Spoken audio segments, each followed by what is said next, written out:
سارا علی سید ایڈوکیٹ، آپ central information secretary south Punjab region ہیں. آپ کے لیڈر کی طرف سے ایران اسرائیل جنگ پر کوئی بیان نہیں آیا، کیا کہنا ہے آپ کی پارٹی کا اس حوالے سے؟ جی السلام علیکم.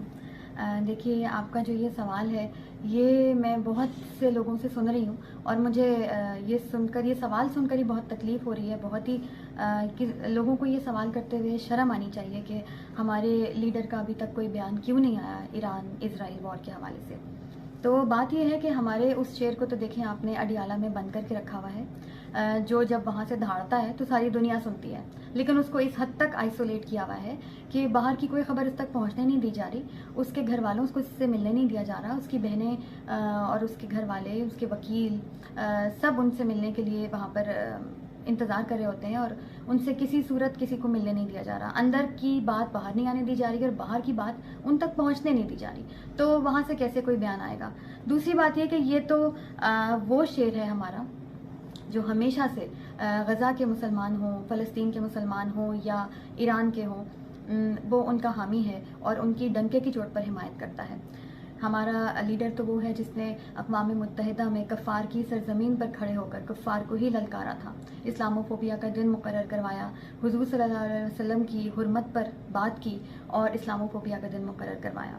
اور شاید آپ کو وہ ویڈیو بھی یاد ہو جس میں جب اسرائیلی وزیر اعظم داخل ہوا تھا تو تمام لوگ کھڑے ہوئے تھے، لیکن صرف ہمارے وزیر اعظم ہیں جو بیٹھے ہوئے تھے، عمران خان صاحب، اور انہوں نے نفرت سے اسرائیلی وزیر اعظم کو دیکھ کر منہ پھیر لیا تھا اور جو ڈنکے کی چوٹ پر کہتے تھے کہ میں اسرائیل کو کسی بھی صورت تسلیم نہیں کروں گا، اور وہ آج بھی یہی کہتے ہیں.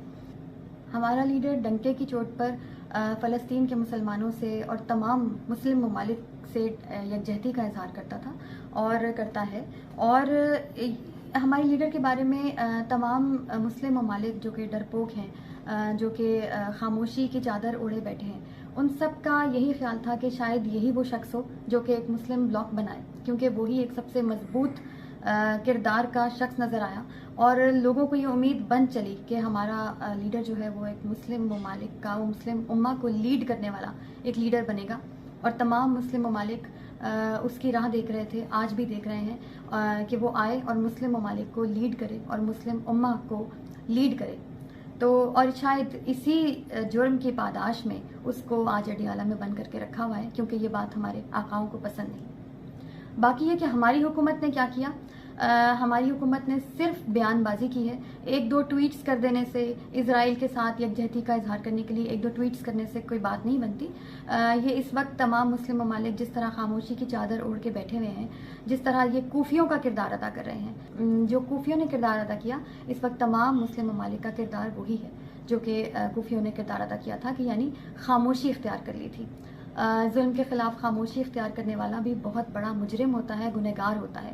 ہمارے تمام مسلم ممالک کو یہ سوچنا چاہیے اور اس کے صرف ایک ایک ٹویٹ کر دینے سے بات نہیں بنتی. تمام مسلم ممالک کو اب آپس کے اختلافات چھوڑ کر متحد ہونا چاہیے. یہی ہمارے لیڈر عمران خان کا کہنا تھا اور یہی وہ چاہتے تھے، اور شروع دن سے وہ مسلم امہ کو یکجہتی کے ساتھ اور اپنے تمام اختلافات بھلا کر ایک ہو جانے کی تاکید کرتے ہیں، اور آج بھی ان کا یہی اسٹانس ہے.